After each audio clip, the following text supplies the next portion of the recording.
As cortinas do terceiro ato se fecham no país de Wano e finalmente se encerra o maior arco de One Piece, um dos arcos de maior impacto tanto dentro quanto fora do mangá. E com isso, eu queria dizer pra vocês que eu jamais vou perdoar o homem chamado Eiichiro Oda pelo que ele fez nesse capítulo, não colocando a Yamato no bando. O que esse homem está fazendo? Enfim, galera, vamos falar sobre isso e sobre esse fechamento de arco. Tem coisa polêmica, tem coisa interessante e tem coisa polêmica, mas por mais que ela não tenha entrado de fato pro bando, não se preocupa, galera, porque aqui tem vaga pra Mugiwara sobrando, então aproveita esse momento para se inscrever no canal e ativar o sininho para não perder a notificação dos vídeos que saem toda semana comentando tanto o mangá como o universo de One Piece como um todo. Muita coisa legal pra gente falar no vídeo de hoje sobre o capítulo 1057 de One Piece. Primeiro sobre a capa, galera. A gente viu como o Katakuri tinha aparecido ali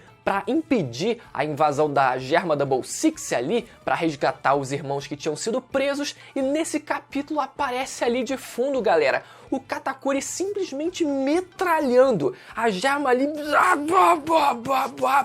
Só faltou o Katakuri mandar, porque a gente não tem falas, né? Não tem balão de fala, mas só faltou o Katakuri falar, então quer dizer que vocês não sentem emoções? Isso aqui, o que vocês acham? Isso aqui, o nome disso aqui é desespero, tá ligado? E Kakumochi em cima deles, só que aparece o Caesar Clown, galera. A última vez que a gente viu o Caesar Clown no mangá foi no capítulo, acho que 876, se eu não me engano, onde depois que a gente teve a explosão do castelo, né, de Holy Cake Island, a gente vê ali a bomba explodindo, eles conseguem ali cada um fugir pro seu canto. E depois disso a gente não vê se o Caesar Clown ele chegou de fato a fugir da ilha de Holy Cake Island, mas no Vivre Card dele até chegou a dizer que ele tinha fugido. Ou seja, ou o Caesar Clown ele voltou para Holy Cake Island, ou a informação do Vivre Card estava meio que errada, né? Ele nunca teria saído de Holy Cake Island e por isso ele apareceu nessa capa de capítulo. Mas enfim, muito provavelmente ele vai conseguir de alguma forma ajudar a Germa Double Six a conseguir fugir, até porque, né, não faz sentido, como eu falei no último capítulo, eles continuarem presos. Eles foram lá para salvar os outros irmãos e não faz sentido todo mundo passar a ser preso depois disso. O pessoal vai conseguir sim fugir. Mas além disso, a gente teve também mais uma das páginas contando um pouco ali do passado da Uta e da relação com o Shanks, né? A Uta, a filha adotiva do Shanks, que a gente vê ali tendo destaque no filme Red. E como material promocional, além dos episódios do anime que a gente tá tendo, né, contando um pouco do passado da Uta também, para ali promover o filme que foi lançado, inclusive já, a gente tá tendo também essas pequenas páginas aqui. E um detalhe nessa página que, quando eu li pela primeira vez agora de manhã, eu pensei, eu tô louco? Ou esse é o Luffy bebê sendo segurado por uma mulher que parece ser a mãe dele? Eu sei que parece ser completamente arbitrário e aleatório a gente ter uma revelação como essa no momento, no material que serve como um bônus para um filme, mas galera, porque se a gente reparar aqui na idade tanto da Uta quanto do Luffy, né, a gente vê que eles se conheceram quando eram criança, a Uta ela é 2 anos mais velha que o Luffy, que nessa página ele parece ser ainda um bebê de colo, enquanto a Uta já parece mais espertinha, ou seja, seria um bebê de mais idade, que já consegue interagir mais. É difícil a gente, né, calcular exatamente a idade só pela aparência ali, já que os dois parecem ser simplesmente bebês, mas dá pra gente interpretar dessa forma e faria sentido o Luffy ainda ser um bebê de colo e estar sendo segurado pela mãe dele. Inclusive o próprio Oda ele já declarou, não, a mãe dele deve aparecer em breve, no futuro, só que isso não significaria que ela teria um grande papel dentro da história, né? Seria uma figura de grande importância. E talvez ele só tenha aproveitado para fazer essa revelação nesse mero material bônus, pra gente ficar, caralho, como assim a mãe do Luffy? Pode ser que ela também apareça no mangá, mas pode ser que o Oda ele já quisesse fazer essa pequena revelação ali, sim, dessa forma tão casual. Inclusive o próprio design da suposta mãe do Luffy aparenta ser bem comum, bem comum às personagens femininas. E ainda falando sobre o Shanks, galera, a gente viu ele dizer, no final agora do arco de Wano, que ele primeiro ia ter que resolver a questão com o Bartolomeu antes de se encontrar com o Luffy. E a principal dúvida que ficou com isso era se ele seria capaz de conseguir quebrar a barreira do Bartolomeu. E se você quiser manter o seu computador seguro, mais seguro até do que a barreira impenetrável do Bartolomeu, você precisa ter o Surfshark no seu computador. Galera, o Surfshark é um serviço de VPN que permite você navegar na internet de forma realmente segura, protegendo os dados que trafegam entre você e o site ou serviço que você acessa na internet, fazendo com que os seus dados fiquem ilegíveis para as outras pessoas. Se você costuma se conectar a uma rede Wi-Fi pública, e eu sei que você faz isso, você precisa proteger os seus dados, e conectando-se ao Surfshark você transforma o Wi-Fi público em uma rede privada. Galera, nunca foi tão fácil navegar com tanta privacidade, nem o Sanji usando o Red Suit vai conseguir espionar você. E ainda tem mais, galera, a gente que assiste anime sabe muito bem que nem todo o conteúdo de streaming está disponível no nosso país, mas usando a função de localização virtual, o Surfshark ainda permite você acessar conteúdo exclusivo de outros países. O aplicativo mostra uma lista de países e você só precisa escolher entre as dezenas de opções. Agora você não precisa mais saber se teleportar igual o Goku. E eu não tô falando de pirataria não, galera. A gente fala de anime de pirata aqui, mas é tudo dentro da lei. Você vai acessar normalmente a sua conta no seu streaming favorito, só que agora tendo acesso a conteúdo só de outros países.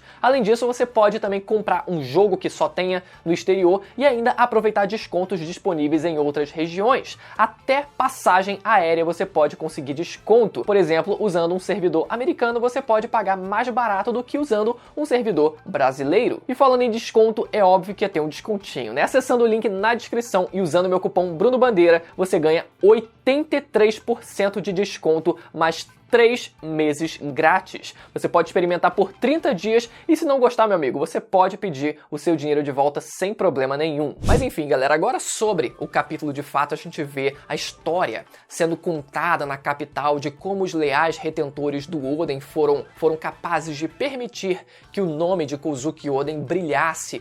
Mais uma vez, a gente começa o capítulo já com essa página, mas a gente volta a essa narração daquele cara ali, né, pro pessoal que estava assistindo, só mais pro final do capítulo. A gente já parte para a segunda página, onde é mostrada Udon, que aparentemente foi realmente reflorestada pelas ações do Aramaki. A gente vê muito verde ali ao redor de Udon, que não era característico daquela localidade, né? Era um deserto completo. Então parece que realmente ele conseguiu reflorestar toda aquela área durante a batalha entre eles, né? Ou pelo menos enquanto ele vazava, enquanto ele corria, ele correu tanto que saiu reflorestando tudo, né? Mas enfim, nessa parte a gente vê a Yamato dizendo que vai ficar em Wano. E a desculpa dela de que não, mas veja bem, é porque o Oden, ele começou a sua jornada dentro do país. Eu fiquei, que? O quê? Aquele bait do capítulo passado, né, quando tava vazando spoiler falso de que a Yamato tinha sido deixada pra trás em Wano, e aí depois quando o capítulo foi lançado, ela diz claramente aqui, eu estou prestes a ir com o Luffy e o pessoal. A construção foi feita, não, eu não fiquei pra trás, eu tô aqui, eu finalmente tô me despedindo do país e eu vou embora. Ela fala com essas letras, estou prestes a ir com o Luffy e o pessoal. Ah, mas o prestes não é bem prestes, é na verdade só depois quando o Luffy voltar, sei lá quando. Meu amigo, e ela realmente ficou pra trás. Galera, existiu toda a construção necessária para ela entrar no bando. Ela tinha os requisitos mais primordiais para qualquer Mugiwara. Ela tinha um flashback triste, tendo passado poucas e boas na mão do pai dela, né, tendo sido presa durante a infância, passou fome, a gente sabe, a prisão o terror psicológico, o trauma psicológico que ela viveu durante toda boa parte da vida dela. Além disso, ela também tem um sonho a ser realizado junto dos outros Mugiwaras ao final de One Piece, que seria, no caso dela, viver como Kozuki Oden, e ela iria ali, não, vou viajar com o navio do futuro rei dos piratas. Qual foi a jornada do Oden? Foi ter entrado no navio do futuro rei dos piratas e ido junto daquele bando, passando por diversas localidades até chegar até Laugh Tale e conseguir descobrir o que era o One Piece, descobrir o que era o século perdido. Essa foi a principal parte da jornada do Oden. E essa parte não deixa quieto, acho que vou começar aqui por um ano mesmo. Que foi isso? Mas o que foi isso? Além de, como eu falei, o discurso capítulo passado dela felizona lá. Eu falei, galera, tu acha que esse é o semblante de quem vai ser deixado pra trás? Não é, esse sorrisão e ela dizendo, estou prestes a ir com o Luffy e o pessoal... E aí, na verdade, não, ela vai começar agora a jornada em um ano. Galera, eu simplesmente não aceito qualquer desculpa que vocês vão dar nos comentários para isso ter acontecido. Não vou aceitar qualquer malabarismo que qualquer um de vocês faça nos comentários. Me desculpa. Mas seguindo, a gente vê como o Momo ficou revoltado por ter sido ignorado pelo Luffy. O Luffy saiu sem dar tchau nenhum, simplesmente estava indo embora e pronto. E nisso a gente vê ali um flashback dos momentos em que eles viveram juntos, né? Um compilado bem interessante porque, querendo ou não, eles passaram vários momentos juntos e foi engraçado como o Momo ele fala, né? Que homem terrível que o Luffy é, me enganei sobre você. Isso me lembrou muito o flashback do Luffy pequenininho lá no começo da história, quando ele vê o Shanks não lutando contra o Ryuguma no bar ali, né, se recusando a lutar, e ele diz quase que a mesma coisa. O Luffy ele diz, droga, achei que o Shanks era um pirata corajoso, me enganei completamente, até porque o Luffy era criança na época e o Momo ainda é uma criança nessa época, né, então foi muito legal esse paralelo, né, de ver figuras adultas e se decepcionando com as atitudes dessas figuras adultas. E já no porto, a gente vê a despedida dos capitães supernovas. Para onde cada um deles vai, a gente tem a resposta para isso, galera. A gente ficou nessa dúvida duas semanas atrás, né, porque não teve capítulo, para onde cada um deles iria, e a gente tem sim uma resposta. Vamos lá, galera, contextualizando para vocês. Existe um livro chamado Ruburu One Piece, que foi publicado em 2021, ano passado, né? Que é um guia de viagem que mostra as localizações do mundo de One Piece, e nela tivemos o mapa completo e oficial do mundo de One Piece desenhado digitalmente e que aponta ali a localização principalmente das ilhas, né? Com maiores detalhes que ficam, né, ao redor da Grand Line. E eu acredito que tenha sido feito inclusive baseado no rascunho do mapa feito pelo próprio Oda e publicado no ano anterior, em 2020, né, publicado na edição número 9 da One Piece Magazine. Mas essa versão feita digitalmente, a gente já tem as localizações exatas de cada uma das ilhas para onde os capitães supernovas eles vão. No caso do Law, ele diz que vai para Nordeste, que seria a rota mais direta. E onde ficaria o Nordeste em relação ao país de Wano, o país de Elbaf? Sim, não vai ser o Luffy, não vai ser nem o Kid, menos ainda o Kid que vai para Elbaf, e sim o Law, galera. Isso foi realmente muito inesperado, porque a gente acreditava muito que seria o Luffy que iria direto para lá. Pode ser que o Luffy ainda vá depois disso, mas pelo menos a gente vai ter ali a introdução do país através da perspectiva do Law, muito provavelmente, né? Vamos ver se vai ficar só nisso ou se o Luffy ele também vai pra lá depois. Mas realmente é um negócio muito inusitado. Tudo bem que o Law é um D, então pode ser que por ele ser um D seja bem recebido, não sei, enfim, muita coisa tá confusa em relação a isso, mas partindo pro próximo, a gente sabe que o Kid vai para o leste, e para onde fica o leste, o que existe no leste do país de Wano? A ilha Hachinosu, a ilha pirata que é governada pelo Barba Negra. E isso faz muito sentido. Por quê, galera? Porque no capítulo passado eles falaram sobre irem atrás de um homem com uma cicatriz de queimadura. E quem está aparentemente aliado com o Barba Negra? O homem com as maiores cicatrizes de queimadura da obra, que é o Aokiji.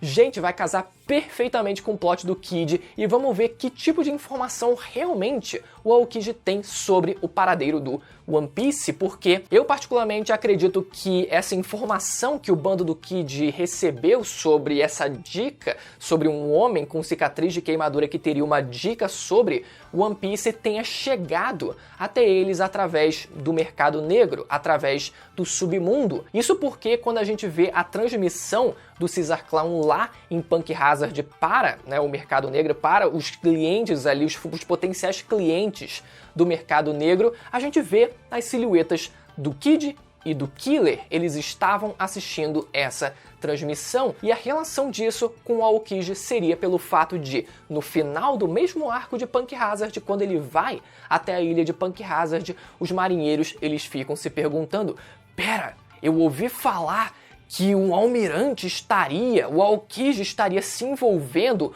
com coisas do submundo. Então, caso o Aokiji realmente esteja envolvido nesse mercado negro que gira, né, no submundo de One Piece, alguma informação sobre o Aokiji possa ter chegado até o bando do Kid através dessas informações que vazam, né, que circulam pelo mercado negro de One Piece. E por último, o Luffy vai para o sudeste do país de Wano, onde fica a ilha Sphinx. Galera, essa é a terra natal do Barba Branca, que hoje é protegida pelo Marco. Então, muito interessante, galera. Pode ser que realmente o Marco ele continue participando ali, continue tendo um contato próximo com o Luffy, talvez não viajando até lá junto do bando do Luffy, mas se ele já tiver ido ou se ele for depois, pode ser que eles voltem a se encontrar muito em breve. E aí a gente possa ter também ali um encontro com o Edward Weevil, também ele passe finalmente a ser introduzido e participe mais da história e conheça de fato o Luffy, né? Ele tem toda a rixa ali, o Barba Negra tá com raiva de todo mundo que roubou o tesouro que deveria ser dele, a herança que deveria ser dele, do Barba Branca, e foi deixada pelo Barba Branca. E se ele for realmente para a terra natal do Barba Branca e ver que os tesouros do Barba Branca, basicamente, muitos deles eram meio que dados para a terra natal dele, para o orfanato onde ele mesmo cresceu, ele vai passar a mudar a perspectiva que ele tem e aí possa fazer uma amizade tanto com o Marco quanto com o Luffy, para assim eles irem juntos tomar a vingança que eles querem contra o Barba Negra. Mas o Momo finalmente chega até o porto revoltado com o Luffy, parece que ele vai descascar o Luffy na porrada, mas para nossa surpresa, para surpresa de ninguém, melhor dizendo, ele começa a desabar em choro, dizendo para não abandonarem eles, porque ele não quer ficar sozinho, porque ele gosta muito deles e tal. Eu acho meio cansativo todo esse chororô do Momo, assim como vocês também acham. Eu acho que, cara, já concluiu, sabe? Já concluiu o plot dele chorar, já alivia um pouco, sabe? Alivia um pouco a gente, mas enfim, a gente vê o Luffy dizendo que na verdade estava esperando justamente ele, no caso eles, ali para entregar uma bandeira pirata dos Chapéus de Palha para ele. Inclusive, essa foi uma cena muito foda, essa página em específico foi muito foda ali da fala do Luffy. Não, tava realmente esperando porque eu queria de fato entregar essa bandeira para vocês. E ele no final ainda fala, né, mexer com nossos companheiros significa comprar briga com a gente. Agora o Luffy de fato conseguiu transformar o país de Wano num território sob a sua proteção e agora como um país de fato aliado dos Chapéus de Palha. Muito legal essa consolidação ali, né? E o Luffy dizendo que quando eles quiserem ser piratas, que irá voltar para buscar eles. Quando? Quando o One Piece acabar? Porque na nossa... Tudo bem, a aventura do Luffy pode continuar depois que ele achar o One Piece. Tem muita ilha nesse mundo que eles ainda não exploraram, então eles podem ir para um monte de lugar e ter um monte de aventura, porque o universo de One Piece é riquíssimo. Mas pra gente, isso não funciona, porque o One Piece vai acabar quando o Luffy encontrar o tesouro One Piece. Então o que adianta? A Yamato vai entrar no bando depois que o One Piece acabar ou quando estiver acabando e a gente não vê a interação dela em nada praticamente com o bando agora nessa reta final. Em seguida, a Nami fala para eles irem para o porto principal para descer o navio de elevador. Vamos tranquilinho, né? Vamos descer de elevador, o método mais seguro para a gente vazar daqui. E o Kid, galera, sensacional, provocando eles, dizendo eles vão pular porque é mais seguro perfeito para perdedores como vocês. E o melhor foi a reação do Luffy e do LOL. Mais seguro, o que você disse? E eles três vão comer. Jinbe, passa o leme pra cá! E eles vão direto descendo a cachoeira, galera. Foi uma cena muito boa. E junto a isso, se sobrepondo a essa cena deles descendo a cachoeira, a gente vendo ali o narrador mais uma vez, não o narrador, né, de fora, mas o narrador ali desse capítulo falando como eles conseguiram ali, como os foras da lei conseguiram, né, obter uma vitória em cima do Kaido e da Big Mom e toda aquela caricatura deles, tipo, brigando ali, os três supernovas brigando mais uma vez. E com isso também a narração da queda do Orochi, amaldiçoando ali os Kozuki enquanto queimava vivo, e a resposta da Hiyori para o Orochi dizendo que os Kurozumi nasceram para queimar, fazendo referência ao fato do Oden ter morrido queimado, né? E aquela pose imponente, muito parecida, essa pose da Hiyori ali, muito imponente e muito parecida com a do Momo adulto, né? Quando ele assumiu o trono, né? Ela também precisava ter algum momento de imponência, mas que eu sinto que as duas cenas, elas foram muito parecidas, tanto no visual deles dois terem uma página exclusiva para eles de grande imponência, né, os dois filhos de Kozuki Oden, mas até na construção para isso, porque a gente falou aqui no canal como o grande feito do Momo em conseguir parar Onigashima para que não caísse na capital das flores, pareceu que foi muito arrastado e ao mesmo tempo pareceu que ele só conseguiu realizar aquele feito na cagada, tipo, no susto ele conseguiu ali gerar as nuvens e ele conseguiu assim parar Onigashima. Não teve realmente um momento épico pro Momo nesse feito que era o único feito grandioso que ele precisava fazer, e isso parece que não teve o impacto que precisava ter, ao mesmo tempo em que a grande catarse da Hiyori também não teve o mesmo impacto que precisava ter quando ela tava ali, né, quando ela foi se encontrar com o Orochi vestida de Komurasaki pra de alguma forma tentar ali enganar ele. No fim, ela não fez nada e quem teve que agir foi o Denjiro. Ele que finalizou o Orochi, né? Isso é até falado aqui nesse capítulo. Então, infelizmente, essas duas páginas onde os filhos do Oden parecem extremamente imponentes vieram seguidas de catarses fraquíssimas. E coitado do Orochi também, que foi perseguido durante a vida inteira dele praticamente por um erro que ele não cometeu, mas sim que a avó dele tinha cometido, né? Não, tipo, antepassados dele tinham cometido crimes, mas ele, todos os descendentes eram perseguidos e linchados e a porra toda, e ele sofreu um monte na vida dele, e depois isso fez com que ele, né, porra, raiva do mundo, quis tomar o poder, participou do golpe, fez o que fez, bateu, matou um monte de gente, e não dá pra negar que ele realmente, né, cometeu vários e vários crimes e precisaria pagar por isso, mas a questão primária em torno disso, né, que foi a perseguição inicial a descendentes que não tinham nada a ver, isso meio que não foi discutido. Simplesmente foi dito, os Kurosumi nasceram para queimar, e é isso aí mesmo. Mas enfim, no final do capítulo temos o fechamento do arco, né, abre aspas, uma história que florescerá nas próximas gerações de como guerreiros famosos recuperaram sua glória. Isso conclui o conto de hoje. Com isso, acho que é hora de uma pausa bem merecida. Até nos reencontrarmos novamente. Adeus. E a cortina final se fecha, galera. Fim do ato 3. Agora sim começa o ato 4?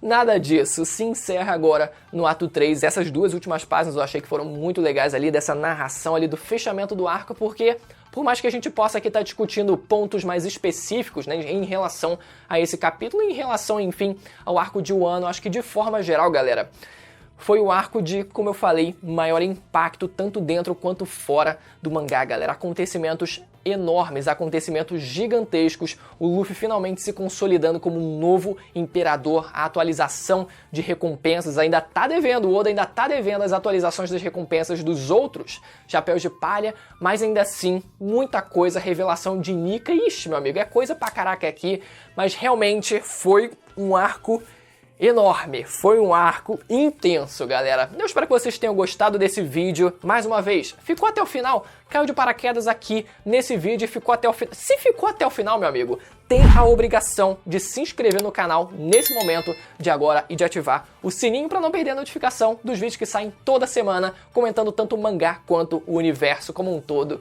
de One Piece. Até a próxima, tchau!